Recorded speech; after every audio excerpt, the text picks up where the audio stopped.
Okay, ಇನ್ನು public TV zero ಗ್ರೌಂಡಲ್ಲಿ ಇದ್ದಾಗಲೇ ಸರ್ಚ್ ಆಪರೇಷನ್ ಕೂಡ ಶುರು ಮಾಡಿದ್ದಾರೆ. ಅಂದರೆ ರಿಪೋರ್ಟ್ ಮಾಡ್ತಾ ಇದ್ದ ಸಂದರ್ಭದಲ್ಲೇ ಸರ್ಚ್ ಆಪರೇಷನ್ ಶುರುವಾಗಿ ಸ್ಯಾನಿಟೈಸ್ ಮಾಡಿ ಎಲ್ಲ ಮಾಡಿದ್ರಂತೆ. ರಾಷ್ಟ್ರೀಯ ಮಾಧ್ಯಮಗಳನ್ನು ವ್ಯಾಲಿ ಖಾಲಿ ಮಾಡೋದಕ್ಕೆ ಎಚ್ಚರಿಕೆ ಕೊಟ್ಟಿದ್ದಾರೆ.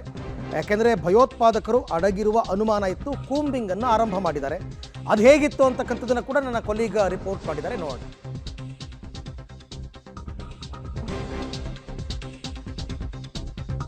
ಬೈಸರನ್ ವ್ಯಾಲಿಯಲ್ಲಿ ಇನ್ನೂ ಕೂಡ ಆತಂಕದ ಪರಿಸ್ಥಿತಿ ಮುಂದುವರೆದಿದೆ. ಇವತ್ತು ಬೆಳಗ್ಗೆಯಿಂದಲೂ ಕೂಡ ನಾವು ಬೈಸರನ್ನಲ್ಲಿ ಇದ್ದೀವಿ.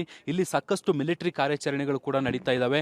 ಎಲ್ಲಿ ದಾಳಿ ನಡೆದಿತ್ತು, ಭಯೋತ್ಪಾದಕರು ದಾಳಿಯನ್ನು ನಡೆಸಿದ್ರು, ಅಲ್ಲಿ ಈಗ ಕೋಬಿಂಗ್ ಕಾರ್ಯಾಚರಣೆ ಕೂಡ ನಡೀತಾ ಇರುವಂಥದ್ದು. ಇಲ್ಲಿರುವಂತಹ ಮಾಧ್ಯಮಗಳನ್ನು ಕೂಡ ಕೆಳಗಡೆ ಕಳಿಸುವಂಥ ಕೆಲಸವನ್ನು ಕೂಡ ಈಗ ಅಧಿಕಾರಿಗಳು ಮಾಡ್ತಾ ಇದ್ದಾರೆ. ಹಿರಿಯ ಅಧಿಕಾರಿಗಳು ಮತ್ತಷ್ಟು ಹೆಚ್ಚಿನ ಭದ್ರತೆಯೊಂದಿಗೆ ಇಲ್ಲಿ ಬಂದಿರುವಂಥದ್ದು, ಸರ್ಚ್ ಆಪರೇಷನ್ಗೆ ಕರೆಯನ್ನು ಕೊಟ್ಟಿರುವಂಥದ್ದು. ಹೀಗಾಗಿ ಈ ಜಾಗ ಸೇಫ್ ಅಲ್ಲ ಅನ್ನುವಂಥ ಕಾರಣಕ್ಕೆ ಎಲ್ಲರನ್ನು ಕೂಡ ವಾಪಸ್ ಕಳಿಸುವಂಥ ಕೆಲಸವನ್ನು ಮಾಡ್ತಿದ್ದಾರೆ. ನೀವು ನೋಡ್ಬೋದು ಮಿಲಿಟರಿ ಕಾರ್ಯಾಚರಣೆ ಹೇಗೆ ನಡೀತಾ ಇದೆ ಅನ್ನುವಂಥದ್ದನ್ನು.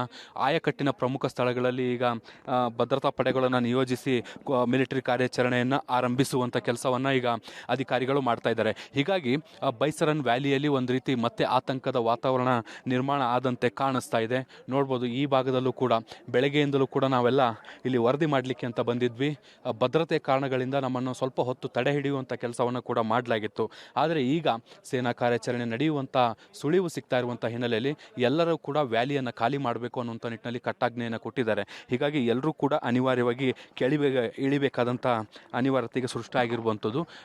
ಈಗ ಒಂದು ಅನುಮಾನಗಳಿರುವಂಥದ್ದು ಏನು ಅಂದರೆ, ಇದೇ ಭಾಗದಲ್ಲಿ ಅವ್ರು ಇನ್ನೂ ಕೂಡ ಉಳ್ಕೊಂಡಿರ್ಬೋದು ಅನ್ನುವಂಥ ನಿಟ್ಟಿನಲ್ಲಿ ಒಂದಿಷ್ಟು ಅನುಮಾನಗಳಿದ್ದಾವೆ. ಹೀಗಾಗಿ ಸರ್ಚನ್ನು ಮಾಡೋ ಮೂಲಕ ಆ ನಿಟ್ಟಿನಲ್ಲಿ ಒಂದಿಷ್ಟು ಪ್ರಯತ್ನಗಳು ಕೂಡ ನಡೀತಾ ಇರುವಂಥದ್ದು. ಅವರ ಹುಡುಕಾಟಕ್ಕೆ ಕೂಡ ಈಗ ಮುಂದಾಗಿದ್ದಾರೆ. ಈಗಾಗಲೇ ನಿನ್ನೆ 3 ಜನ ಶಂಕಿತರ ಫೋಟೋ ಕೂಡ ರೇಖಾಚಿತ್ರಗಳು ಕೂಡ ಬಿಡುಗಡೆ ಆಗಿತ್ತು.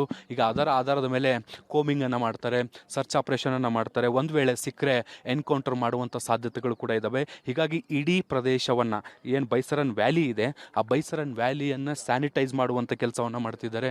ಸಾರ್ವಜನಿಕರಾಗಲಿ ಅಥವಾ ಮಾಧ್ಯಮಗಳಾಗಲಿ ಅಥವಾ ಯಾವುದೇ ಖಾಸಗಿ ವ್ಯಕ್ತಿ ಸೇನೆಯನ್ನು ಹೊರತುಪಡಿಸಿ ಯಾರೂ ಇಲ್ಲಿ ಉಳಿಬಾರ್ದು ಅನ್ನುವಂಥ ನಿಟ್ಟಿನಲ್ಲಿ ಎಲ್ಲರನ್ನೂ ಈ ಸ್ಥಳದಿಂದ ಖಾಲಿ ಮಾಡಿಸುವಂಥ ಕೆಲಸವನ್ನು ಕೂಡ ಮಾಡ್ತಿದ್ದಾರೆ. ಹೀಗಾಗಿ ಭಾಳ ದೊಡ್ಡ ಪ್ರಮಾಣದ ಸರ್ಚ್ ಆಪರೇಷನ್ ಕೂಡ ಈಗ ಸದ್ಯಕ್ಕೆ ಬೈಸರನ್ ವ್ಯಾಲಿಯಲ್ಲಿ ನಡೀತಾ ಇದೆ.